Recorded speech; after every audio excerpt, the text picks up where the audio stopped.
Uma boa noite a todos. Eu gosto de ver as carinhas de vocês, caso queiram apresentar-se. Oi, eu sou a Jane. É mais agradável falar com alguém do Eu que também com uma acho. tela preta, né? Mas ninguém é obrigado. Eu sei que às vezes a gente está numa circunstância não muito favorável, né? É semana pesada, né? E eu ainda estou em Brasília, então acomodando um pouco as coisas. Hoje são dia 9 de maio, é a terceira reunião que a gente faz sobre a primeira parte do capítulo de João, sobre João, João e o quarto evangelho.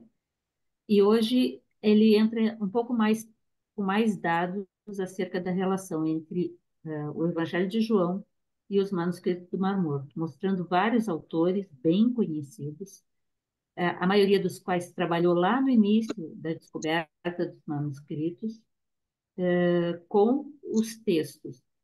Eu já tive a oportunidade de ver os textos. Eu fui numa viagem para um congresso em Montreal, no Canadá, e estava tendo uma exposição dos manuscritos do Mar Morto. Ah, claro que eu fui ver, né? Então, assim, era só uma exposição, né? Tinha aquelas bancadas com vidro, né? E os manuscritos. É muito bonitinho, aquelas letrinhas tudo quadradinhas assim e eles rasgados assim, né? Então é um pouco emocionante ver, né? Que é a mesma coisa que a gente vê nos textos, as fotos nos textos. Eu peço desculpas, inclusive, porque eu pretendia trazer algumas fotos que eu bati desse material lá e a capas dos livros que entra hoje, mas eu não deu tempo. Então, não está com ilustrações os nossos slides de hoje. Mas quem sabe para a próxima quinta eu consigo trazer para vocês. Então, vou abrir meus slides. Espero que vocês tenham lido também, porque eu acho que é um material bem interessante ali, mas tem obviamente, muitas referências aos textos e aos autores, e sempre foi um material que me encantou muito, porque quando eu li os primeiros materiais, espera que está travando aqui, quando eu li os primeiros materiais sobre os manuscritos do Mar Morto, de imediato eu identifiquei semelhanças com as coisas que a gente conhece no Novo Testamento e no Velho Testamento principalmente. E aí em função disso também, e tendo os materiais em casa, né, eu comecei a ler alguns desses materiais e é muito bacana, muito interessante. Só lembrando, os manuscritos do Mar Morto, eles foram descobertos a partir de 1947, e eu sempre erro até que ano continuaram sendo descobertas novas e novas cavernas que ficam próximas ali do Mar Morto. Não todas são da Biblioteca dos Essênios, mas as principais são aquelas que dizem respeito ao material, à Biblioteca dos Essênios, que ficavam ali às margens do Mar Morto. Mas, à medida que foram descobrindo as primeiras, em 47, 48, 49, 51 e assim seguindo, eles começaram a ampliar a área de pesquisa, de investigação, e eles encontraram mais e mais materiais um pouco mais distantes ali, também considerada região do Mar Morto, mas já não aquela região ali dos essênios. E entre esses materiais, como eu já comentei, tem inclusive a palavra gnoses, que o Alberto comenta numa passagem hoje, inclusive a palavra gnoses referida nominalmente escrita em grego no texto, tá? E existem todos os livros do Antigo Testamento ali presentes, salvo o livro de Esther e muitos outros. Então, eles serviram em grande parte para uma releitura, um aprendizado melhor e uma retradução da Bíblia como um todo, principalmente o Velho Testamento, porque todos os textos puderam ser revistos, e no Novo Testamento há uma negação acerca de que existam nos manuscritos do Mar Morto livros do Novo pertencentes ao Novo Testamento. No entanto, se vocês leram o capítulo, o Alberto cita principalmente o Allegro e o Burroughs, mas não são só eles dois que referem ter visto material do Novo Testamento, explicitamente Evangelho de João, de Marcos e de Mateus. Já ouvi sobre Tomé também estar presente ali, mas seriam fragmentos e estão muito bem guardados, 7 chaves, provavelmente em algum lugar onde não se tem acesso. Mas, de qualquer forma, a própria linguagem dos manuscritos do Mar Morto ajudou os tradutores e os estudiosos da área de letras a ter um vocabulário melhor e compreender melhor muitos dos símbolos presentes, principalmente no Velho Testamento, mas também no Novo Testamento. Então, como combinado, hoje nós vamos ver da 28 a 35, se a gente chegar até lá, e para a próxima reunião, eu espero a gente terminar, dia 16 de maio, a quarta parte desse primeiro capítulo, que é bastante extenso, e tem muito material que vai nos dar elementos para as leituras posteriores. No dia 23 de maio, nós vamos estar no encontro, no evento na Paraíba, então não vai ter reunião, não tem como a gente estar fazendo reunião aqui e a reunião lá simultaneamente, né? E aí, no dia 23, no dia 30 de maio, a gente retoma também, tá bom? Então, vamos lá. Última reunião, no dia 2, nós vimos este slide em que já começava a falar sobre os comentadores do quarto evangelho, né? E eu achei interessante ele citar uma passagem do avô do Rabi Natan, que é um texto do período dos essênios, né? Que tem essa referência também muito semelhante. E aí hoje nós vamos da página 28 em diante, né? Ah, vai ter algumas manchas em amarelo, porque eu ia colocar aqui a capa desses livros e não deu tempo, eu peço desculpas, tá? Mas, até porque como eu não estou na minha casa, eu não consigo fotografar os livros, então eu tenho que procurar para poder botar. E aí eu acabei me atrasando, né? Então, esse livro, João e os Manuscritos do Mar Morto, foi editado por Charles Worth, e Charles Worth, ele reúne vários escritores que obviamente pós a descoberta dos manuscritos do Mar Morto, escrevem artigos, muitos são artigos científicos mesmo, né, artigos publicados, e o Charles Worth reúne vários desses nesse livro, João e os Manuscritos do Mar Morto. Ele menciona haver um consenso entre os especialistas sobre o Novo Testamento quanto a haver uma relação entre João com o judaísmo, e que o seu evangelho, o de João, entre os 4 evangelhos que estão no Novo Testamento, é considerado o mais judeu deles. Diz o James Worth, Charles Worth. Muitos termos vistos como unicamente de João, do Evangelho de João, com a descoberta dos manuscritos do Mar Morto, foram revistos, revisitados, porque apareciam nos MMM e não apareciam em nenhum outro lugar. Então, alguns exemplos que ele dá são os termos os filhos da luz e o termo o espírito da verdade. E ele coloca no contexto.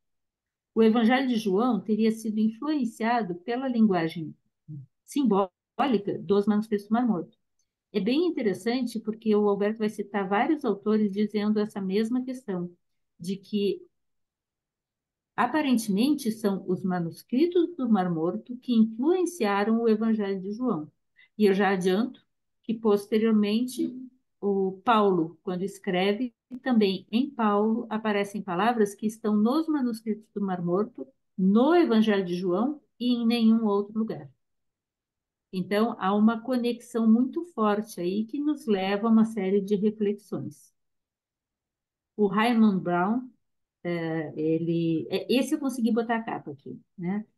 O Alberto usou ele bastante porque ele desenvolve muito as ideias presentes nos manuscritos do Mar Morto, as ideias em si, né? O dualismo desenvolvido nos manuscritos do Mar Morto não é encontrado no Antigo Testamento, e o Brown observa que tem uma familiaridade na linguagem do João muito grande com o pensamento que está presente nesses manuscritos, o jeito deles falarem, o jeito de conduzir a escrita, o jeito de escrever, as palavras utilizadas, mostram uma familiaridade grande entre os manuscritos Mar Morto e o João. Segundo o Brown, há um íntimo contato entre João e Qumran em alguns pontos muito importantes. E aí diz o Brown, sou levado a concluir que João herdou o paradigma, aspas, filhos da luz, aspas, filhos das trevas, da regra da comunidade de Qumran. Porque entre os textos, os quase 900 textos descobertos nos manuscritos do Mar Morto, dentre os mais conhecidos, mais referidos, mais citados, estão a regra da comunidade, que tem várias cópias, a guerra entre os filhos da luz e os filhos das trevas, que é muito citado também, e alguns outros, né, como o rolo de cobre, e agora estou sem memória para lembrar de outros, mas são 900 textos. Tem muitos apocalipses, muitos, como é que se chama? Muitos hinos. Brown diz no livro, no capítulo Os Manuscritos do Mar Morto e o Novo Testamento, que a maior parte da literatura de Qumran, isso aqui reforça o que eu estava dizendo antes, eu devia ter posto esse parágrafo antes. O Brown diz que a maior parte da literatura de Qumran foi composta e copiada antes da composição da primeira literatura cristã. Então, se a literatura de Qumran, que é os manuscritos do Mar Morto, foi escrita e composta e copiada antes do primeiro escrito dito cristão, quem foi que escreveu primeiro sobre esse assunto? Os manuscritos do Mar Morto ou o quarto evangelho? Entendem? Portanto, diz o Brown, estes textos tiveram influência nos primeiros ensinamentos cristãos. Um exemplo disso é o hino que está no capítulo 1, versículos 68 a 79, do Evangelho de Lucas, que tem uma linguagem típica dos manuscritos do Mar Morto. Ele é similar na forma de constituir o texto e também é, é similar no estilo, no jeito, nas palavras, no jeito de conduzir. É um hino de louvor a João Batista, possivelmente escrito por seus seguidores, seguidores de João Batista, né? E adaptado ao cristianismo. Por que ele vai dizer adaptado ao cristianismo? Porque várias referências ele vai fazer sobre as adaptações que foram feitas nos textos para a publicação ortodoxa desses textos. O Gilles Quispel é um autor muito conhecido, muito referido, muito famoso. Ele era parte daquele grupo em torno do Jung, quando eles estudavam os textos do cristianismo primitivo, principalmente os gnósticos, né? E Gilles Quispel, né? Que é considerado um estudioso das origens do cristianismo e um estudioso do gnosticismo, ele lembra que João Batista viveu nas vizinhanças de Qumran. Charles Worth, que é esse autor que a gente estava vendo antes, no capítulo Qumran, João e as Odes de Salomão, reitera que o João evangelista foi influenciado pelo pensamento dos essênios e que o evangelho do João evangelista e as Odes de Salomão possuem conceitos relacionados entre si.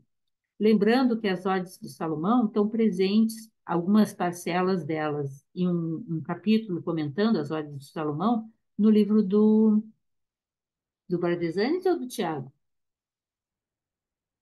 E agora eu esqueci. Ou está no nosso livro do Bardesanes ou no livro do Tiago. Tem sobre as Odes de Salomão. Eu acho que é do Bardesanes. Eu acho que é do Bardesanes. Eu estou esquecida agora. Né? De qualquer forma, vejam como as coisas vão se conectando, né? Porque, assim, se as ordens de Salomão são semelhantes ao Evangelho, que é semelhante aos manuscritos do Mar Morto, com os quais João Batista está envolvido, e que falam dos mesmos termos que Paulo também vai usar, Conseguem perceber que a gente vai recontando e remontando essa história? O Alberto colocou extratos das Odes de Salomão e fez um capítulo sobre as Odes de Salomão, e eu acho que foi no do Bardesanes. E o Charles Worth também afirma que recentes pesquisas, no tempo dele, isso foi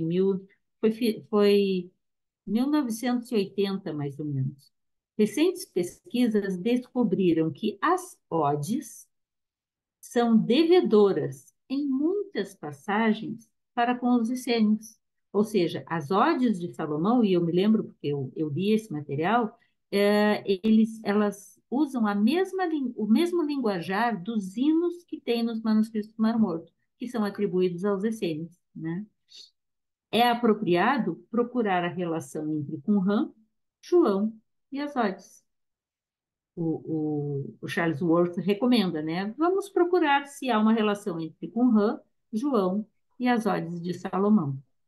O que não seria uma coisa impensada. Não seria uma questão impensada, sem dúvida nenhuma.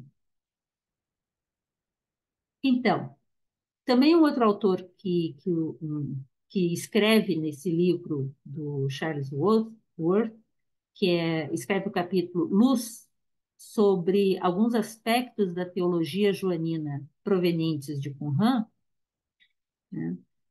Ou Luz de Qumran, né? Sobre alguns aspectos da teologia joanina, diz o seguinte: as primeiras comparações, já te passo, Silvano, as primeiras comparações entre os manuscritos do Mar Morto e os livros do Novo Testamento chamam a atenção para a semelhança na terminologia entre os manuscritos do Mar Morto e o Evangelho de João. E, portanto, deve ter ocorrido uma influência de Qumran nos ensinamentos de João. Eu não tenho o meu Novo Testamento aqui, mas como eu já comentei com vocês, a introdução do Novo Testamento que eu tenho, que é da Bíblia de Jerusalém, com a tradução, com a revisão feita a partir do manuscrito Mar Morto, o texto é bem evidente, e eu ia botar aqui, bem evidente, quem está introduzindo faz esse comentário, mostrando que é só em João e em parte em Paulo que aparece, que com certeza João viveu entre os essênios, ou pelo menos foi muito próximo deles, e assim vai. Fala, Silvano. Eu achei aqui no livro de Bardesanes, eu acho que está na página 104, ó, haveria influências dos essênios nas odes, e por isso Charles Worth considera recomendável investigar a relação entre João, as odes e os manuscritos de Qumran, na O página Alberto 104. se reporta ao livro de João, né, onde ele já escreve isso, e aí ele coloca as Odes de Salomão algumas passagens das Odes de Salomão que são muito bonitas e realmente lembram o estilo dos essênios. São tipo palavras de sabedoria, o que tem tudo a ver com as Odes de Salomão são isso, né? São palavras de sabedoria de Salomão, né? Solomon, a gente até já comentou sobre isso. E aí, que assim, não Silvano vai haveria mais comentar? dúvida, Fala. é isso que não haveria mais dúvida, né, sobre a presença dessas ideias em comuns, pois os pontos de contato são muito evidentes. Era isso. Muito obrigada por trazer para mim, para nós aqui. Obrigado. Então, esse aqui é o livro do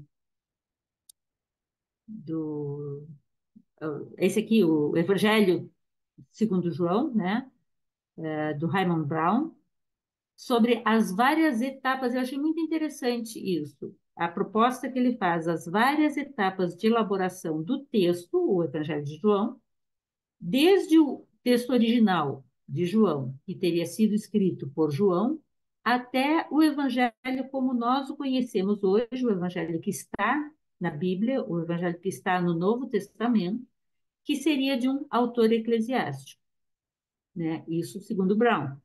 Este teria acrescentado trechos mais tradicionais, mais adaptados a mostrar uma unicidade com os outros evangelhos sinóticos, né, e retirado aquelas passagens mais gnósticas, na tentativa de tornar o texto mais semelhante aos evangelhos sinóticos, como eu disse. E o Brown sugere que o verdadeiro Evangelho de João terminaria no capítulo 10. Que o restante, a gente até comentou isso já na outra semana, que o restante teria sido acrescido, né? Mas é a opinião dele. E aí eu achei bem interessante a sequência que o Brown oferece sobre a produção do evangelho que a gente conhece. O evangelho que a gente conhece, fora o apócrifo de João também é um evangelho, só que é um evangelho apócrifo. E que a gente tem que estar preparado para estudar, porque esse aí é bem pesado e vai ser muito bom da gente ler, lá no final do livro, né? Então, o Brown faz uma sequência que ele propõe como teria chegado a produção do evangelho canônico, o quarto evangelho canônico, até nós. Então, ele diz: primeiro, em Alexandria, teria sido o local onde o evangelho foi primeiramente redigido, isso segundo Brown. Tá? Eu, Jane, penso que lá foi o primeiro local onde foi deixado o texto.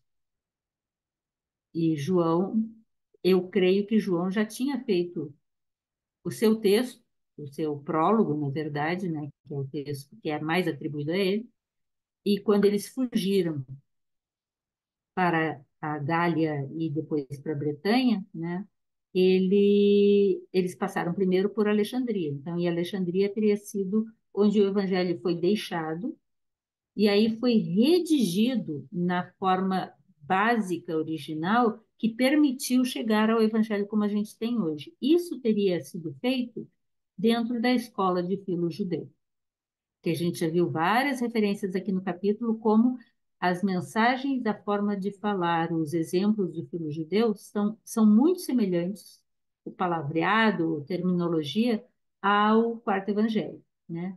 Por exemplo, o Logos de João e o Logos de Filo é o mesmo. É falar da mesma coisa, é montado e apresentado da mesma forma. E em ambos existe uma relação com a leitura sobre o Logos, a apresentação sobre o Logos feita por Heráclito, que quando a gente estudou o livro da Ética, a gente viu, né? Heráclito dizendo que o Logos é a vida em nós, que é o mesmo que o João diz, que é o mesmo que o Filo diz, né? E também relação com a literatura hermética ali do Egito. Então, a partir desse primeiro material, o redator do Evangelho, como a gente o conhece hoje, não, o redator do Evangelho, com o material prévio de João em mãos, já conhecendo o pensamento de Filo, teria produzido esse material. E o Charles Worth refere aqueles dois autores que a gente já tinha visto semana passada, o Dodge e o Bultmann, para afirmar que João foi, sim, um gnóstico. Então, são três autores aqui dizendo que João foi um gnóstico, o Dodge, o Bultmann e o Charles Worth. Há evidências, também diz o Brown, desculpa, o Brown, também diz o Brown que há evidências do gnosticismo pré-cristão no texto. Jane, gnosticismo pré-cristão. Lembrem, gente, gnosticismo é anterior a Jesus. Jesus traz um gnosticismo setiano, e ele dá aulas, explica e ensinamentos aos seus discípulos, no seu círculo, sobre o gnosticismo setiano, como a gente vê em Pisofia, como a gente vê nos livros de Eor, que eu acho que sai esse ano ainda, como a gente vê em alguns textos de Nag Hammadi, no Apócrifo de João tem gnosticismo setiano, só que já caindo um pouco para o gnosticismo cristão. O gnosticismo cristão é mais presente, por exemplo, em Tomé. Em Filipe está bem mesclado, mas isso que depois a gente vai chamar de gnosticismo cristão é o gnosticismo já nas mãos da comunidade paulina, né? Então, havia um gnosticismo pré-cristão. E há evidências desse gnosticismo pré-cristão no texto. O prólogo de João, que é aquela parte de forma poética, seria mais antigo do que o restante do Evangelho. E nisso há muitos autores que concordam. E o prólogo do quarto Evangelho fala sobre logos, graça ou caris, né, e pleroma. E aí o Alberto acrescenta isso, nos lembra que nos Atos de João tem o hino de Jesus que fala aquela invocação inicial, né?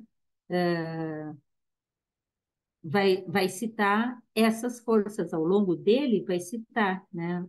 Ah, glória a ti, Logos, glória a ti, graça, glória a ti, Sagradum, glória à tua glória, nós te louvamos, ó Pai. Então, tem toda aquela invocação inicial que fala disso, usa os mesmos termos, então é uma coisa interessante. E o Brown destaca também três influências que, para ele, são mais frequentes no Evangelho, no quarto Evangelho, que são o gnosticismo, o pensamento helenístico, grego, né? E o judaísmo palestino. Tá?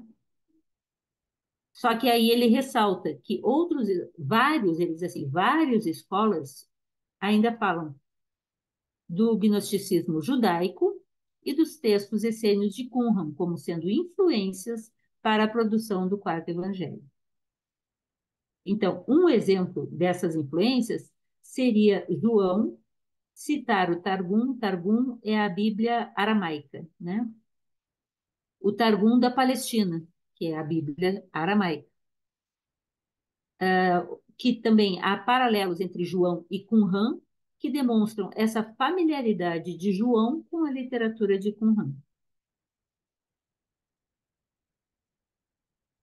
Bom, o Brown, que o Albert insiste que tem uma sólida, muito conhecida formação teológica, ele afirma: não há no Novo Testamento evidência de que João, o filho de Zebedeu, lembram, a gente já falou, João, irmão de Tiago Menor e irmão das duas mulheres, Marta e Maria Madalena, né? Filhos de Zebedeu e Sara. Não há evidências de que João esteve em Éfeso. E o Brown afirma que Ireneu estava errado sobre a relação que poderia ter havido entre Policarpo com João. E em outros casos também. Ele faz uma crítica, né? Há muitas relações, então, entre João e os manuscritos do Mar Morto, que o Ireneu e os ortodoxos da Igreja de Roma esqueceram de mencionar, né? É claro que, naquela época, isso foi um dos focos centrais, sem dúvida nenhuma, na construção da ICAR, porque eles tinham que desvincular ao máximo o Mestre Jesus que eles estavam construindo e os seus discípulos de qualquer outra influência que não fosse o que eles queriam que tivesse aparecendo como influências para aquele Novo Testamento como estava sendo construído. E, nesse sentido, muitos textos foram acrescentados e ajustados. Paulo só entrou depois e tem muitos acréscimos nos textos paulinos, e também os quatro evangelhos têm alterações. E dá para ver na própria leitura, né? Algumas coisas assim. O Steinman, que é um escritor sobre o assunto, sugere que, quando ele deixou Qumran e se dirigiu para a Galileia, o Jesus, né?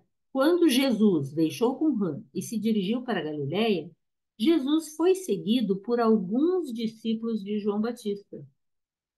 O Steinman está dizendo que quando Jesus deixou Qumran e se dirigiu para a Galileia, e com ele foram alguns discípulos de João Batista.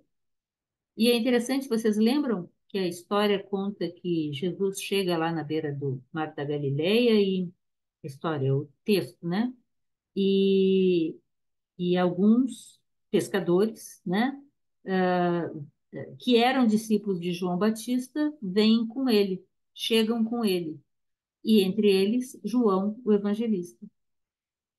E que esses, alguns discípulos de João Batista que estavam seguindo Jesus, também deixaram a comunidade de Qumran, segundo Steiner. Antes disso, eles tinham vivido juntos em Qumran. Essa hipótese é muito forte, ela é muito lógica.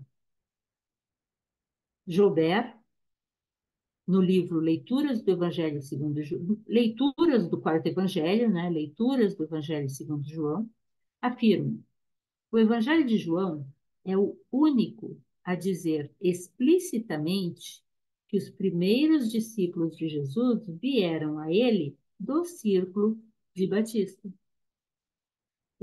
Porque isso a gente sempre repete, mas é em João que isso está bem explícito. Os primeiros discípulos de Jesus eram anteriormente discípulos do círculo de discípulos de João Batista. Essa informação permite compreender a importância de João Batista para a comunidade primitiva de discípulos de Jesus. Então, Jesus é recebido por João Batista, provavelmente na comunidade de Qumran, e Jesus acolhe alguns que saíram de Qumran, provavelmente liderados por ele, porque há nos apócrifos a referência, a indicação de que, como Jesus viveu muito tempo no Egito e aprendeu muito no Egito, e tinha um estilo egípcio e grego, helenístico, de ensinar, falar e conduzir, provavelmente houve uma dissonância entre os essênios, que eram muito sérios, mas muito rígidos, e Jesus, que até aceitava mulheres, que falava com todos, que não tinha o mesmo nível e tipo de regramento que os essênios tinham de uma forma geral ali. E até o Alberto vai comentar agora que tem que entender que os essênios têm o grupo central, né, que é a comunidade, o grupo em torno do mestre da retidão, ou mestre da justiça, e a comunidade de Qumran, que é o grupo maior, né? Fala, Ana Paula. Peraí. Tá me ouvindo bem, Jane? Sim, senhora. Boa noite, licença. Eu gostaria de dar uma colaboração, se a senhora achar conveniente, sobre João, o Batista. Qual dos João? O Batista. No material que a senhora vem trazendo, a senhora citou que um exemplo seria o hino presente no Evangelho de Lucas, do capítulo 1, itens 68 ao Isso. 79. Eu estou com o Evangelho de Lucas, aí como eu mostrei a senhora semana passada, na tradução de Frederico Lourenço. Aí é bem curtinho, se a senhora deixar eu ler, eu gostaria de trazer, já que a senhora Se estava falando. você acha que acrescenta para a gente, eu acho ótimo. Eu estava sem o meu Novo Testamento, é mais uma coisa que eu anotei para botar aqui e esqueci. Eu Posso? agradeço, sim. Pronto. Sim. Diz assim: Bendito, ó Senhor, Deus de Israel, porque visitou e proporcionou redenção ao seu povo, e levantou para nós o chifre da salvação, em casa de Davi, seu servo, tal como falou, através da boca dos santos de antanho, seus profetas, salvação dos inimigos e da mão de todos os que nos odeiam, para mostrar a sua misericórdia a favor dos nossos pais, recordando a sua santa aliança, o juramento que juraram a Abraão, nosso pai, que nos havia de conceder, sem temor e livres da mão dos nossos inimigos, servi-lo em santidade e justiça na sua presença, todos os dias da nossa vida. E tu, menino, serás chamado profeta do Altíssimo, pois irás à sua frente para preparar os seus caminhos, para dar a conhecer ao seu povo a salvação, na libertação dos seus erros, por causa do coração e da misericórdia do nosso Deus, graças ao qual nos visitará das alturas um sol nascente. Aí eu paro aqui porque foi até o item que a senhora citou no material de estudo. Hum. Gratidão. Eu que agradeço, Ana Paula. Vocês percebem quando ele diz, a linguagem é bem típica dos manuscritos do Mar Morto. Eles são muito mais devotos do que a gente vê nos textos cristãos do Testamento mais tradicionais mesmo. Essa coisa do Altíssimo, né? Essa linguagem ela é proveniente dos efeitos. Essa linguagem não é comum aos judeus comuns, esse jeito de falar. Então, quem aqui, não sei se algum de vocês já leu materiais dos manuscritos Mar Morto, mas eu particularmente, inclusive, não me atrai muito esse tipo de linguajar, né? Mas é muito semelhante. E as palavras que eles vão usando, o jeito de conduzir a fala, sabe? E é onde ele diz, né? Está se referindo a quem? A João Batista, que vai preparar o caminho para que a luz, né, que é Jesus, venha. Então, acho bem interessante. Lucas não é do tempo de Jesus. Aliás, Lucas não conheceu João Batista fisicamente, né? Mas, eu tenho muita curiosidade de saber de quem era esse texto, ou se ele simplesmente foi criado e atribuído a Lucas, né? Porque Lucas vai ser do tempo de Paulo. Então, eu ainda vou descobrir, quando eu descobrir mais coisas, eu vou contando para vocês. Vamos lembrar alguma coisa. Fala, Ana Paula. Mas é sério, gente, às vezes você vai lendo, lendo, lendo, lendo, lendo e lendo. Agora, nesse período que eu estou agora, eu não estou relendo muitas coisas. Mas na época em que eu entrei de cabeça e era só isso, o dia inteiro, todos os dias, vinha tanta coisa na cabeça, tanta sensações de uma memória. E aí eu corria atrás e eu encontrava, às vezes, as coisas, aquilo que tinha vindo, eu saía catando, não, mas tem a ver com isso, então, peraí, onde é que está isso? Então, quando você entra, de alguma forma, a caixa se abre, de alguma forma, né? Agora, a gente tem que cuidar para não viajar na maionese demais, né? E não achar que agora você está sendo iluminado e está tendo intuições. Não, peraí, vamos ver se a gente acha sobre isso, né? Porque ainda mais assim, depois que você tem muita leitura, é muito fácil você criar toda uma história e convencer os outros, né? Não estou fazendo isso, eu só estou dizendo que isso mexeu muito comigo, né? Então, assim, eu estou muito cansada hoje, então eu estou mais devagar, mas fala, Ana Paula. A Ana Paula está estudando e eu estou gostando disso. Jane, licença. Dentro desses seus estudos, a senhora não tem notícias se existiu alguma descoberta que fundamentassem esses textos ditos cristãos sobre essas informações que são trazidas por Lucas, por exemplo, já que ele não teve contato com Jesus. Eu lhe pergunto assim, porque, por exemplo, o Evangelho de Tomé, sabemos que até então ele foi encontrado na biblioteca de Nag Hammadi, não é isso? Então, Antes disso, ele já antes era conhecido. Não inteiro. Na biblioteca de Nag Hammadi, ele é descoberto inteiro. São 113 de sentenças, mas já haviam pedaços dele descobertos em Oxirríncos e em algum outro lugar, mas já se conhecia, já havia essa referência. E havia referência sobre o texto do Evangelho de Tomé entre os cátaros.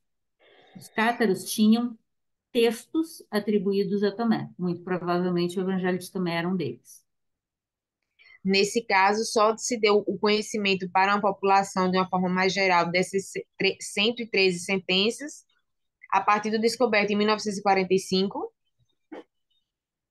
Estou entendendo. Aí, voltando à pergunta que eu estou lhe fazendo, a senhora não tem notícias se tem alguma, assim, alguma descoberta desse material? Porque, é como a senhora diz, se não se tem notícia, se a notícia que se tem é que Lucas não esteve com Jesus, que textos são esses que fundamentam ensinos como esse, que foi lido agora, que a senhora Uhum, traz essa criança com as falas? É aquela história, o teu falar te denuncia. Então, essas falas uhum. que estão contidas nesse material são falas que estão em ressonância com as falas que a senhora encontra nos trechos que estão dos essênios. Então, não tem nenhuma notícia assim que a senhora saiba, eu não sei, né, nos seus estudos. Sim, sim. E eu acho muito bom você questionar isso, Ana. Você me parece muito comigo. É, Mas por quê? Mas espera aí. Para ter lógica isso, eu tenho que ter alguma outra coisa. E eu acho bom isso, não se incomode. Tanto eu, quanto Alberto, quanto a Laia e quanto cada um de vocês, nós estamos aqui como simples buscadores tentando compreender alguns temas. A gente depende de literatura, mas a gente depende muito de lógica, coerência e dessas descobertas. Então, muito antes da Biblioteca de Nag Hammadi ser descoberta, em 1945, e os manuscritos do Mar Morto serem descobertos a partir de 1947, então isso é um boom de material enorme, nós já tínhamos grandes descobertas feitas no final do século XIX e no final do século XVIII. Códice de Askew, Códice de Berlim e Códice de Berlim, Askew e como é que chama o outro? Esqueci.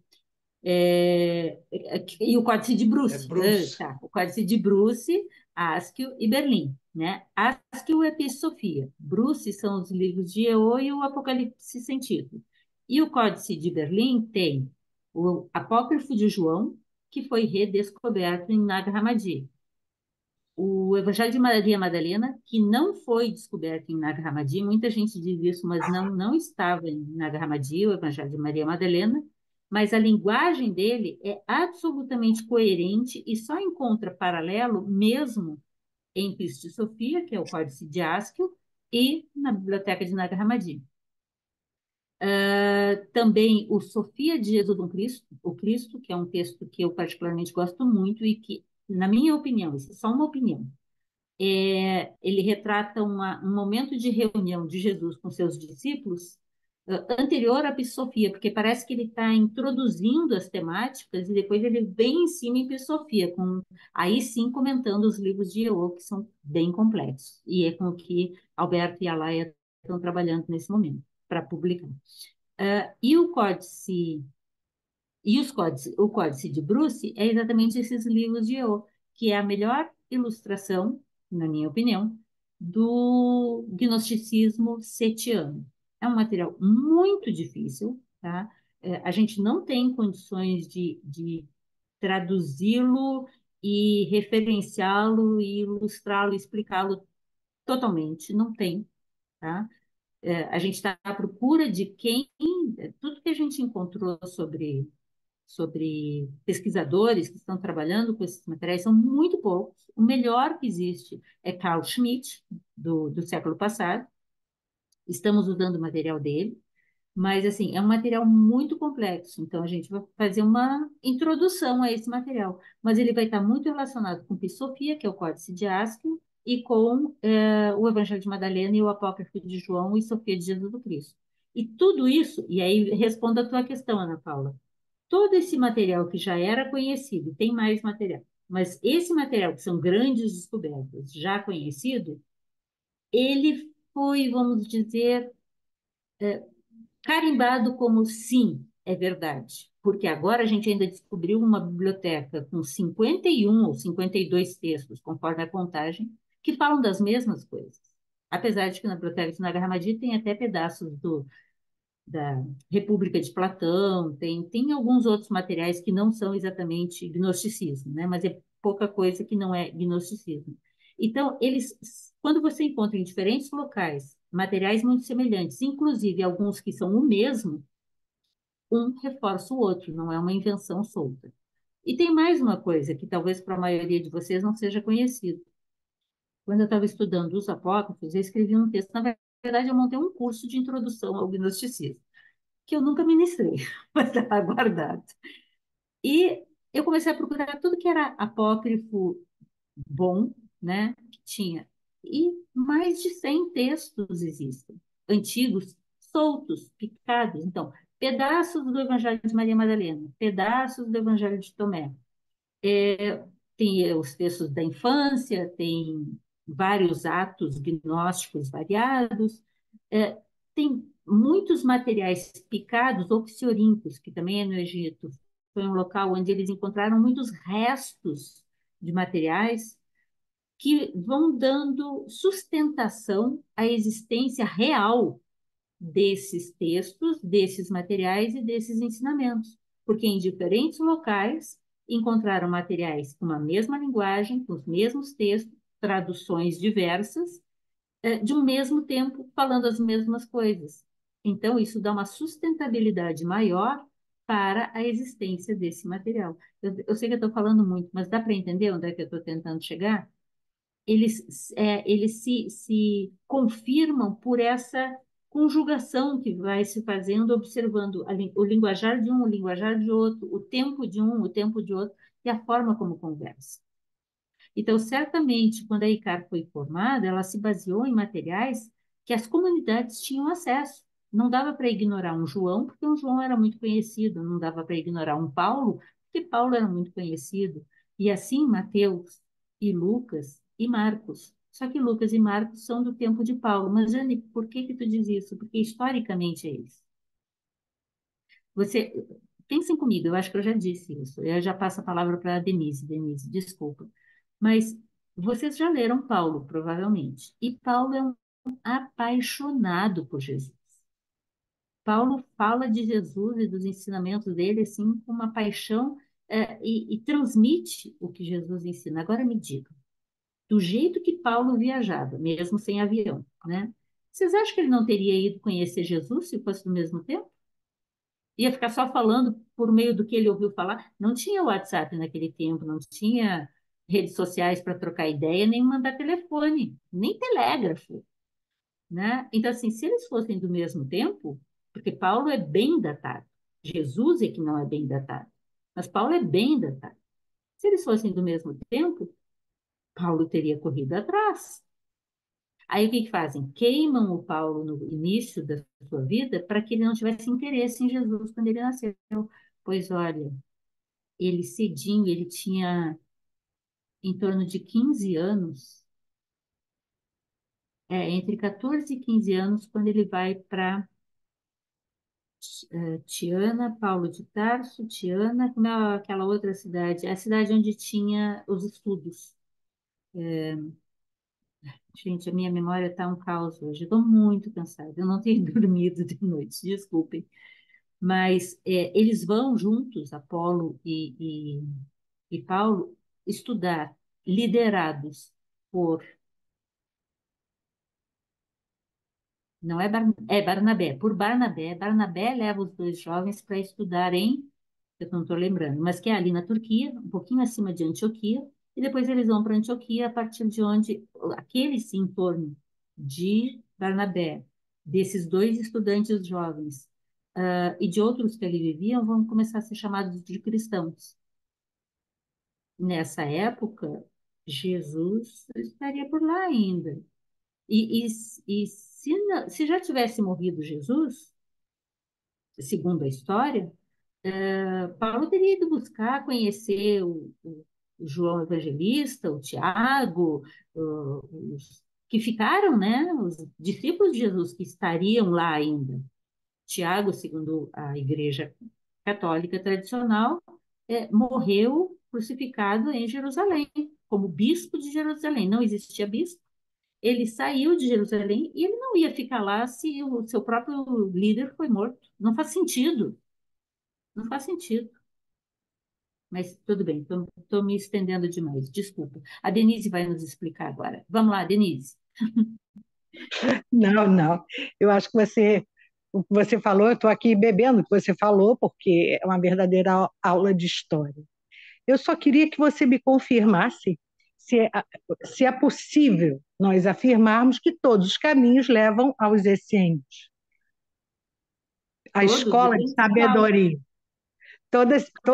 a verdadeira escola de sabedoria, né?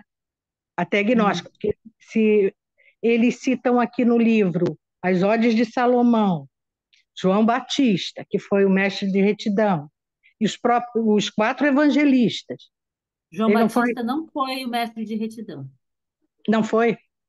Não. Ah, eu pensei que ele Aliás, tivesse sido. há discussão sobre isso, sim. Há muitos autores discutindo, muitos não, mas alguns autores discutindo isso. O É, que né? se tem por mais certo é que João Batista foi o sucessor do mestre da retidão. O mestre de retidão, Então, sucessor. o mestre da retidão é um título, né? O mestre da retidão é Entendi. um título. Talvez a gente pudesse dar a João Batista o título de mestre da retidão, mas João Batista já é um título, Sim. que ele E é da como você sucessão de citou, Johannes, né? Desculpa. sim, eu me baseei nisso para dessa afirmação. E os cátaros, principalmente os cátaros, né? Então, assim, na minha cabeça ficou muito assim, seria uma verdadeira escola de sabedoria, que o próprio Jesus e seus discípulos, e muito mais antiga do que a gente possa imaginar. Um pouquinho do que eu sei sobre isso, Denise. Eu sou só uma estudante, gente, tá? É, os nazarenos, que foram do início do século I AC e são desde o século II AC, né? Dos nazarenos vem a tradição, o ensinamento que vai dar sustentação ao grupo interno dos essênios. Está no próximo slide, por sinal, algo disso. O grupo interno dos essênios, que é liderado pelo mestre da retidão. Não pensem que o mestre da retidão comandava a comunidade de Qumran. Não, ele comandava o grupo dos filhos da luz, daqueles que buscavam a nova aliança e queriam ser a escola esotérica do momento. Falando de escola esotérica no seu real sentido. Os ensinamentos, quando a gente lê a regra da comunidade, imagino que você já leu, Denise, mas se você ler, você vai ver que são regras para uma escola esotérica de fato, né? Então, é para É, buscadores de fato. Tenho para mim, não posso afirmar isso, mas muitos autores também levantam essa hipótese de que Jesus fez parte dessa escola esotérica do mestre da retidão. Era uma escola que buscava que eles, aqueles que ali estavam, e havia uma série de regras assim, super puxadas, né, difíceis, e compreensíveis, né, coerentes com a busca, buscava formar filhos da luz, buscava gerar filhos da luz. E o mestre da retidão, um mestre vivo, né, era o organizador desse grupo mais interno. Na regra dos essênios, diz que apenas após os 30 anos, um deste grupo poderia passar a ensinar. Com quantos anos mesmo que dizem que Jesus começou a ensinar? Coincidentemente, aos 30 anos. É só uma mera coincidência, tá? Mas tenho para mim, do que eu tenho visto, de que sim, era uma escola esotérica, uma escola de sabedoria, né? Esotérica aqui no sentido de aquelas que tratam das coisas mais internas da alma, tá? Era uma escola de sabedoria, mas não era a única. Os cabalistas, derivados dos primeiros Tanaim, também tinham a sua escola de sabedoria. E Jesus sai dos essênios e cria a sua escola de sabedoria. Uma escola de sabedoria só vai ser formada, uma verdadeira escola esotérica só pode ser formada se o líder é um filho da luz, se o líder é um bodhisattva, se o líder é um iluminado. Jesus o era, o mestre da retidão o era, provavelmente João Batista também o era, né? Então, assim, e eu sei que hoje em dia, em várias esquinas, em várias internets, a gente encontra escolas de sabedoria formadas por alguém que se diz alguma coisa, né? Então, assim, vamos tomar muito cuidado, né? Se o discípulo está pronto, o mestre aparece, né? Agora, o discípulo tem que estar buscando, mas ele tem que estar pronto. Não é, não é assim tão simples, não é assim tão fácil. E tem uma coisa muito forte de intuição, de perceber que aquilo ali tem cheiro de verdade, tem algo. Não é uma coisa que está tentando te convencer, é uma coisa que te convence por ela própria. Não tem um líder que está tentando te cooptar para aquilo. Existem regras. Quer, não quer, a porta é a serventia da casa, né? Então, assim, as regras são postas por um líder do grupo. E alguns grupos desses, todos têm regras bem rígidas, bem sérias, né? E alguns deles são tão sérias, tão rígidas, porque depende do momento, da cultura, do ambiente, a que esses sujeitos estão se propondo para poder funcionar. Então, eu já não lembro mais por que que eu estava falando tudo isso, mas uma coisa era para dizer que não é só os essênios que eram uma escola. Tinha no Egito, tinha na Grécia, mas não é que assim existem escolas de sabedoria para todo quanto é lado. Não, Sim. não estou dizendo isso. Eu falo mais da própria, vamos dizer assim, desse comprometimento, dessa formação, dessa evolução da alma de quem entra, né? Desse brotar, dessa semente da luz que todos nós, né, temos. Eu digo mais assim. Então, é o que a gente encontra também, você citando aqui, e o professor Alberto também, e no Hermetismo, na Escola de Alexandria, né? É isso que eu queria te perguntar, né? É a mesma proposta, vamos dizer assim, né? Em De uma termos escola iniciada. internos, é.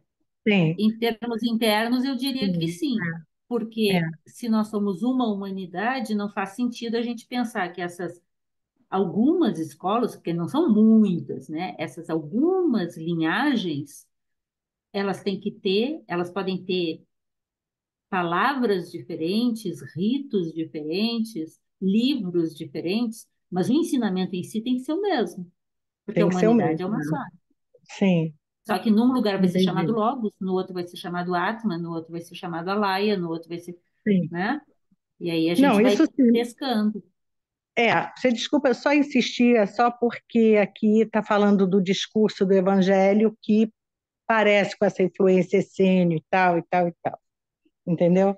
É, Uhum. é mais por aí também. E uma perguntinha rápida. Não, Eu- peraí, mas disso que você falou. E a gente tem entre nós, nós comentamos isso ao longo dessas reuniões, nem fui eu que comentei, eu acho, mas que João, o evangelista, não devia ser um discípulo qualquer.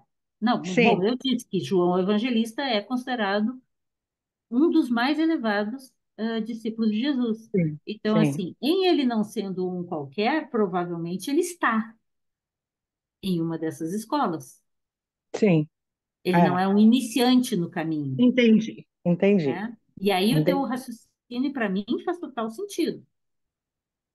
Ok, Não obrigada. faria Desculpa aí tão sentido, longa coisa. né? Não faria sentido, e não desmerecendo as diversas profissões, mas a gente pensar que Jesus chegou lá e escolheu uns pescadores e um marceneiro.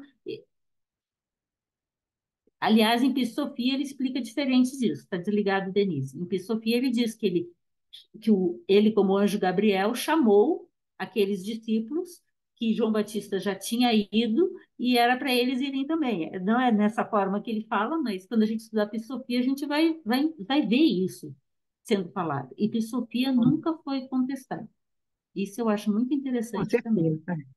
E a coisa estava meio mesmo história da carochinha, naquela história, aquele conto de fada, né, que chega, ah, entre os humildes, pobres, oprimidos, etc. É muito por aí também. É, Pois é, é porque é delicado. Essa questão sempre é muito delicada. Não é que a pessoa sim, tem que ser um erudito, com mas, certeza, sinceramente, até Mas hoje tá, eu não vi nenhuma tradição séria que não exigisse dos seus discípulos um profundo estudo, mas inclusive lógico, terminológico. é. E condições, né, até nutricionais para poder chegar até ali, né? De Então, quer barriga dizer, vazia, ninguém não filosofa. dá, não dá. Tá bom, querida, É obrigada, bem obrigada aí complexo. Não, me desculpa, eu falo demais. A Ana Não, Paula vai me ajudar adorei, agora. adorei. Pode falar. Obrigada.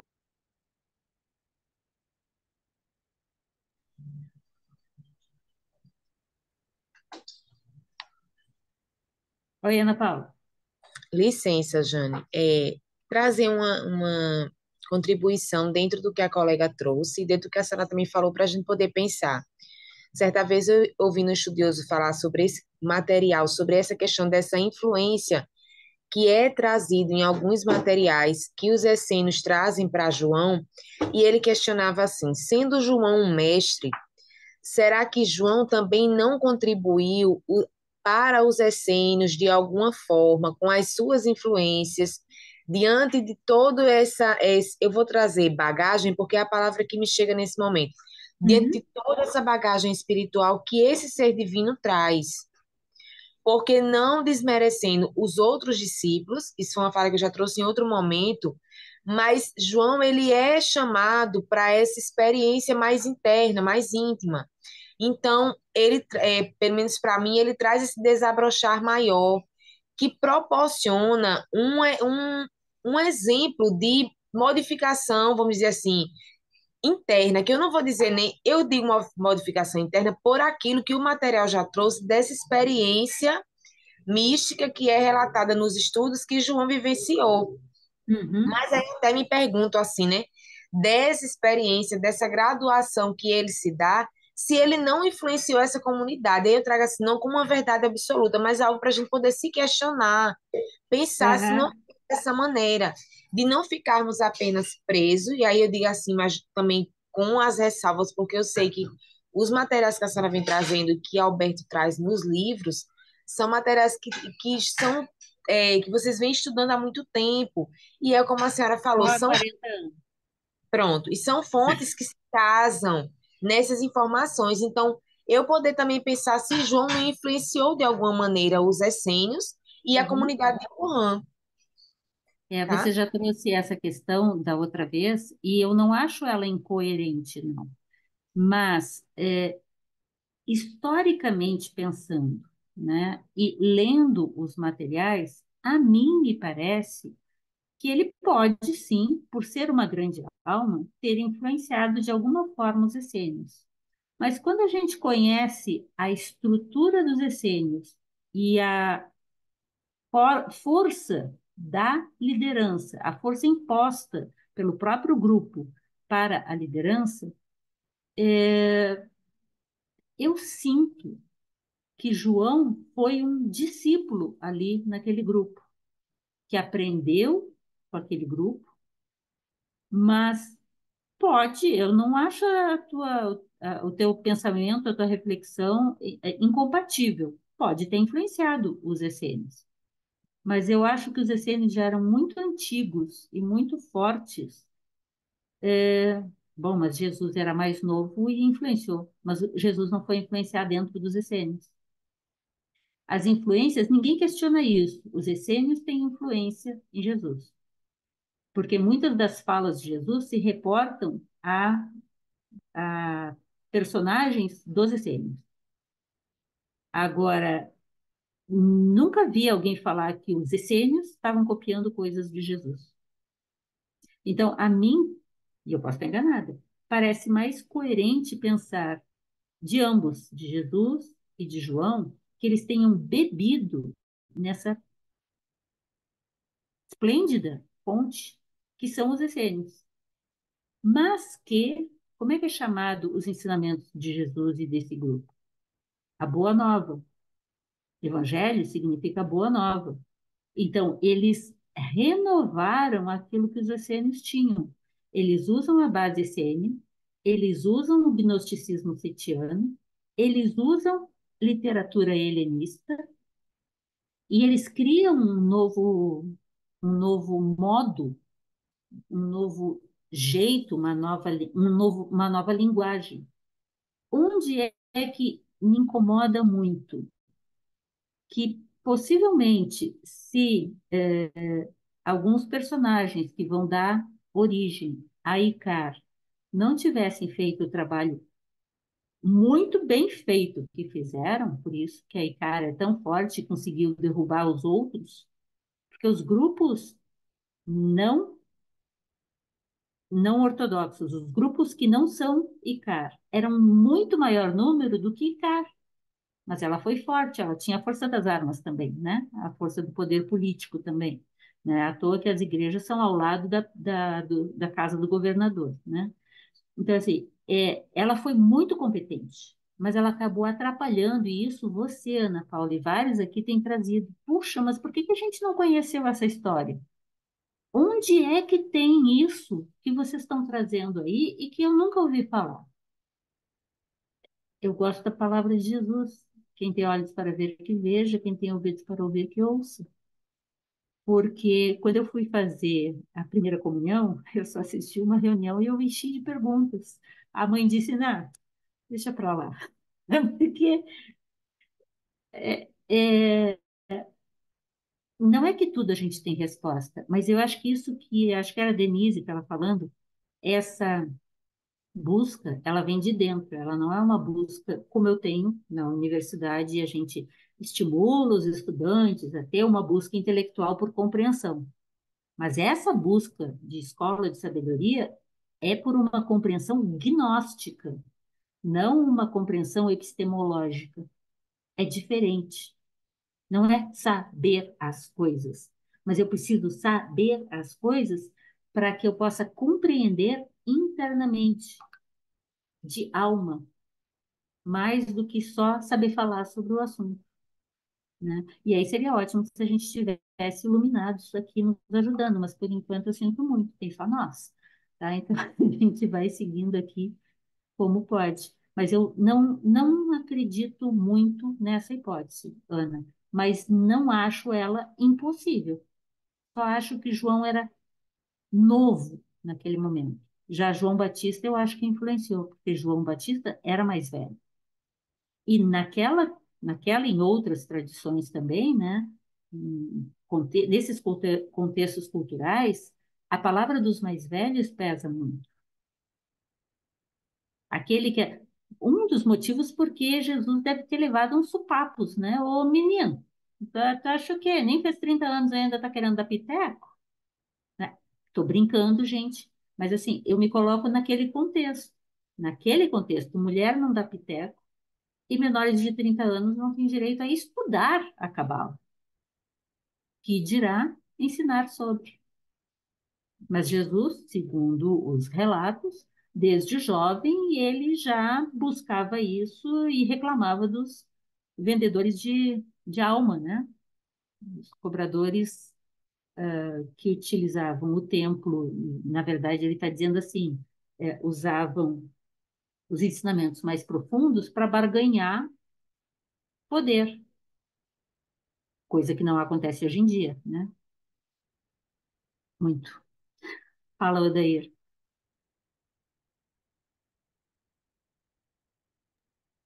Ligando o som. Vou ser breve, só tentando ajudar. Essa evolução que nós temos nas escolas de mistérios não começou com os essênios. Nós Não, temos toda a história que veio dos sabeus, que é bem anterior, que foram transmitindo a eles, os próprios físios, que também de outros vêm trazer as informações, e que vieram também dos caldeus. E nós com podemos certeza. ver na história que antes do nascimento do Cristo, todas as grandes civilizações, a persa, hindu, egípcia, a própria hebraica, elas estavam no processo de preparação de um indivíduo que pudesse ter força suficiente para, digamos assim, receber a alma, o espírito de Cristo. Que todas elas tinham primeiro um rito sexual de purificação, tanto que o pior crime para os judeus era você ter relações sexuais que não eram dela. Então, quando ele nasce, aparece o quê? Os três reis magos, trazendo os três incensos. Podemos ver que nós temos ali a mirra representando a civilização hindu, o ouro, a civilização egípcia, tá? Acho que esse outro aí. O É ouro, o mirra, incenso, a mirra e o incenso, é ouro. isso, me inverti. Então, essa aí houve uma conjunção de fatores que levaram a ver esse nascimento. Já que uma escola de mistério de ser iniciada, no mínimo ela tem que ter um hierofante. No mínimo. No mínimo, um hierofante. E segundo os cátaros, o mestre essênio da retidão, ele foi um hierofante grande. E ele foi passando adiante. E houve reencarnações sucessivas. Quando ele chega no catarismo, ele chega com o nome dele Basta, que foi um grande hierofante do catalismo, que recebeu de Miqueias, que veio dos Bogomilos. Uhum. Então, é um caminho extremamente longo. Podemos ir até lá em. Esse foi o pensamento que a Denise também trouxe, eles Pois é. como sendo quem está trazendo a escola de sabedoria. Uhum. Eu quero quebrar um detalhe para vocês, né, que não é detalhe. Lembrem que século 6 AC nós já tínhamos os Vedas, falando de Sim, grandes mestres de sabedoria. E nós temos Siddhartha, que foi um iluminado, e a escola de Arhats em volta de Siddhartha. E depois tem Shankaracharya, e tem Lao Tse, e todos esses não eram peixe pequeno. sim. Então, assim, escolas em diferentes linhas, e não são muitas linhas, eu não sei quantas são, né? Mas a gente ouve aí que são 7 linhagens, ou são 12, mas é algo por aí. Existem em todo lugar e sempre existiram, porque senão a humanidade não teria essa busca, essa força, né? A questão é ter acesso a esse ensinamento. Na tradição budista existe um conjunto sempre de versos, e um dos pedidos desses versos é que eu tenha a chance kármica, né? A possibilidade de nascer num lugar onde eu tenha acesso ao Dharma. Uhum. Então, que eu possa nascer num lugar onde eu tenha acesso ao ensinamento cristão gnóstico, que eu tenha o karma, a boa possibilidade de nascer num lugar onde eu tenha acesso a alguma forma de sabedoria com a linguagem daquele contexto, né? Então, a ideia é essa, e eu gostaria que a gente estudasse esses materiais nossos do Lux com isso por trás. Mas isso não é tão simples, porque nem sempre tudo é explícito. E porque muito depende, se tudo fosse fácil e tranquilo, estava tudo escrito, mas não é pelo escrito que se apreende, é quando o seu interno conversa com aquilo que está sendo dito, ouvido, escrito, etc., e aquilo se transforma em você, numa verdade que é verdade para você, independente das palavras. E aí tanto faz a língua. Então, eu acho que a gente tem que ter um pouco de cuidado, eu vou concordar com vocês. Eu também acho que o mestre da retidão preparou um caminho para que Jesus pudesse vir à tona. Assim também o foi João Batista, assim também o foram outros. Eu não sei quem é que estava no Egito quando Jesus foi lá e ficou toda a adolescência lá aprendendo. Com quem? Ainda não descobri, mas eu prometo para vocês, a hora que eu descobrir, a gente traz para vocês. Mas assim, a gente já tem algumas ideias, mas tem que ter coerência. Você tem que é uma coisa que a Ana Paula está sempre reclamando, de onde que sai isso? Entendeu? A gente tem que ter pelo menos alguns indícios para que você possa levar essas questões em consideração, né? Mas é bem por aí. Então, só cuidar para não achar assim que é só o mestre da sabedoria e a escola dos essênios que tinha a luz ali. Talvez nas proximidades não houvesse outro, não, né? Mas em outros locais do planeta, a gente também tinha outras escolas e às vezes elas conversam entre si. Vocês já perguntaram. E para mim isso fica muito evidente. Eu não sei como era e certamente influenciou os cátaros, ou daí quem era o líder dos drusos, que fosse uma grande alma que estava à frente daquela escola de sabedoria dos drusos, não, desculpa, os drusos é século X, não, dos Druidas. druidas entre os celtas. Porque, como vocês perguntaram, ué, mas os discípulos de Jesus vão lá e encontram provavelmente uma tradição irmã com a qual eles conseguem trocar. É o que dizem. É o que dizem. Foi exatamente isso que aconteceu. Inclusive, há uma anedota, né? Mas isso está escrito, de que o druida-chefe, e ele é nominado, quando chegam os discípulos, seria olhado para ele e dizer: Poxa, vocês demoraram muito. Nesse sentido de que eles já sabiam, já tinha uma informação akáshica, um saber, né? Prévio a esse encontro. E vocês sabem que às vezes essas coisas acontecem, né? A questão é a gente não se enganar tomado por uma vontade de que as coisas aconteçam e, na verdade, elas não acontecem. Não acontecem exatamente assim, desculpa. Mas é isso. Obrigada, Odair. Eu não atrapalhei, né? Não, pelo contrário, essas duas são maravilhosas. Só me Silvano, permite um último comentário. A sim? gente pode dar um pulinho lá em Abraão, né, quando ele sai de Ur, ele dizia que tinha uma esposa muito linda, que já tinha irmão, ele apresentou para algumas pessoas, um reis, mas ninguém a quis. Mas não é que era a mulher muito linda, era Sara, Sarai, que não deu filhos. Só quando ele chegou lá no, né, que ela mudou de nome que começou a evoluir a religião. É, Quando rapidinho. as duas Suizígias realmente Isso. se encontram, Uhum. purificadas e capacitadas, é que nascem os filhos. Interessante, né? Exato. Uhum. É, não é por Desculpa acaso. aí. Desculpa eu, Não, Silvano. não.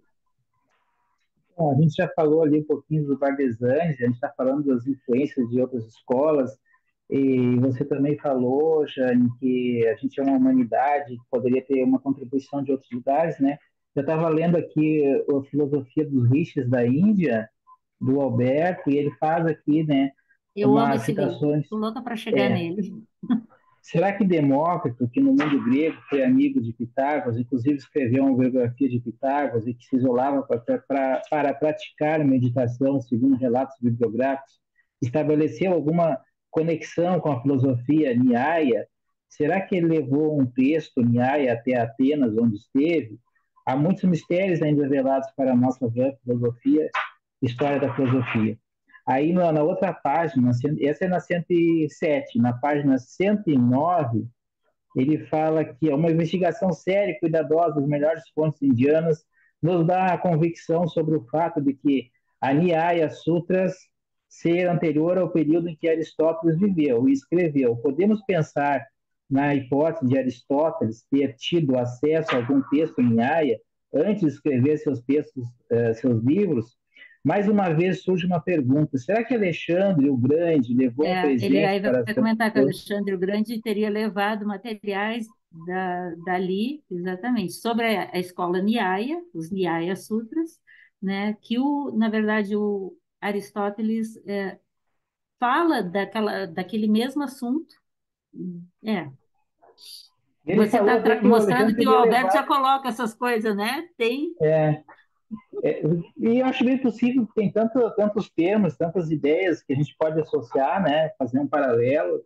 Acho que tudo é possível. Aí, não, que surgiu seria só os recentes, mas eu acho que, no dado momento, ali tudo se juntou, né? De várias escolas, de outros lugares, né? Eu acho que isso tem muito a ver com o que eu perguntei há pouco, que eu acho que foi a Denise, ou foi a Sônia, ou alguém que trouxe. Será que aí eu comentei, será que Paulo, se tivesse vivo, enquanto Jesus ainda estava vivo, se Paulo tivesse nascido enquanto Jesus ainda estava vivo, ou logo depois de Jesus morrer, ele não teria ido procurar os ensinamentos diretamente? Tinha ficado só lá na Grécia, ouvindo os textos que chegaram a ele? Se ele viajava para todo canto, entendeu? Eu acho que é a mesma coisa aqui, esses ensinamentos entre os os grandes mestres, e provavelmente existe algum tipo de coordenação para isso, eles se espalham em algumas comunidades, em comunidades que estejam minimamente preparadas, no sentido de que há ali alguns sujeitos em busca dele. Porque se não tem ninguém interessado, por que que o mestre vai pousar num determinado espaço onde só querem farra e carnaval? Não faz muito sentido. Imagina a trabalheira. Então, primeiro ele manda alguém, eu quero dizer, a hierarquia, né? Manda alguém para organizar lá. João Batista veio e organizou, para então vir Jesus. E é sempre assim. Vocês acham que Siddhartha, quando nasceu, não tinha nada? Porque também contam de Siddhartha essa história. Ele não tinha nada e, de repente, ele descobriu que o sofrimento existia e, de repente, sentou embaixo de uma árvore, caiu uma maçã na cabeça dele e ele deu as 4 novas verdades. Não, né? Não, né? Siddhartha estudou em todas as escolas que tinha naquela época, e nesse livro dos rishis a gente se dá conta disso. E assim, aquele ensinamento, que é isso que o Silvano está nos chamando a atenção, veio andando, e veio andando. E quando chega ali na Palestina, a tradição helenística era muito forte, a filosofia grega era bastante forte naquela região. Então, não se surpreendam se vocês começarem a encontrar coisas mais conectadas ali. Porque realmente é bem forte, é bem forte. Gente, a gente já passou do horário, mas foi tão bom vocês falarem. E eu fiz muito mais slides do que só esses. Só que eu acho que a gente já passou do horário. O que que vocês me recomendam?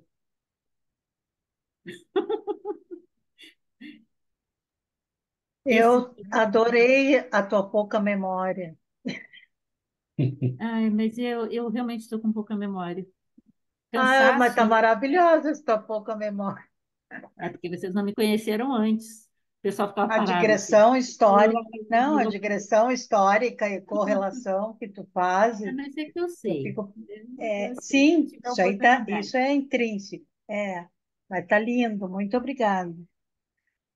Eu vou sugerir deixar para vocês. Opa, peraí. Deixar para vocês só a leitura desse último slide aqui. Ai, o que eu fiz aqui? Tá? Desse último slide aqui. E aí a gente não vai discutir ele, página 32, tá? A gente não vai discuti-lo, mas é só para deixar na memória para a gente conversar, iniciar na quinta-feira que vem com ele, tá? É um autor muito bom. Eu gostei muito de lê-lo, Júlio Tripoli Barreira. Barreira, ele é espanhol, eu acho que é espanhol da Espanha mesmo. Ele foi um dos membros do Comitê Internacional de Edição dos Manuscritos do Mar Morto, quando os manuscritos estavam sendo traduzidos e aí foram editados, né? Ele junto com um outro autor, que eu não vou lembrar o nome agora, Júlio é o Júlio Barreira.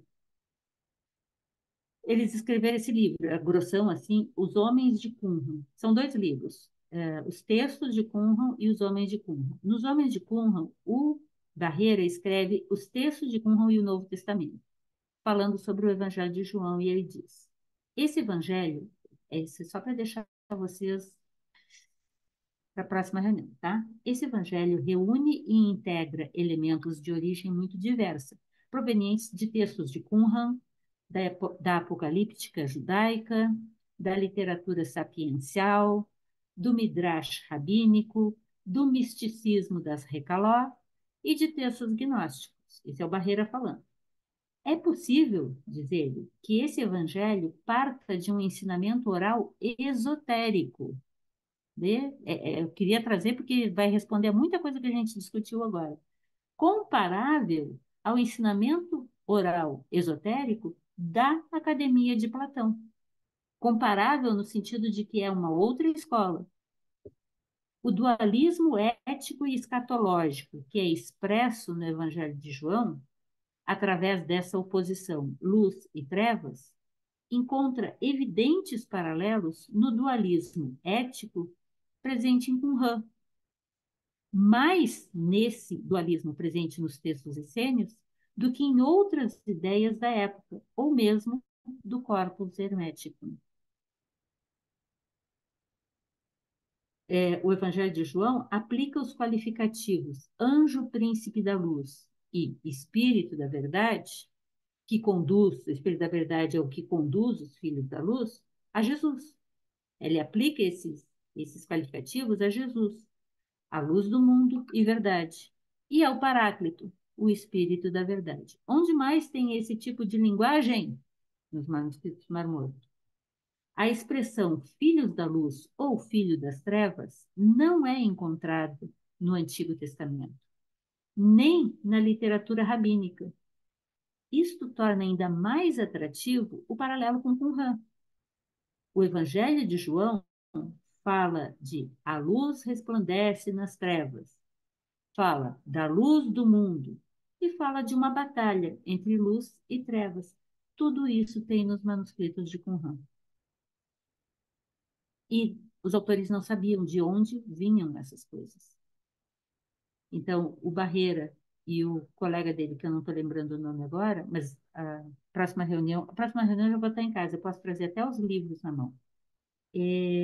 São muito interessantes. E tem em português, gente. Edições Paulus, eu acho que é edições. Não, da Vozes. Edições da Vozes. Tem esses textos. Né? Então, deixo com vocês isso aqui para a gente meditar para a nossa próxima reunião. E eu tinha mais coisas prontas, mas vai ficar aqui mesmo. Chega chega. Aqui, né? Então, eu convido vocês, já passamos da hora para a gente fechar a reunião. Se porventura boa energia e luz foi gerada nessa reunião, que a força gerada aqui possa ser doada àqueles que mais sofrem, àqueles que necessitam, àqueles que estão precisando de mais luz, de mais força, de mais energia e de mais serenidade para lidar com as dificuldades, para lidar com tudo que está pela frente.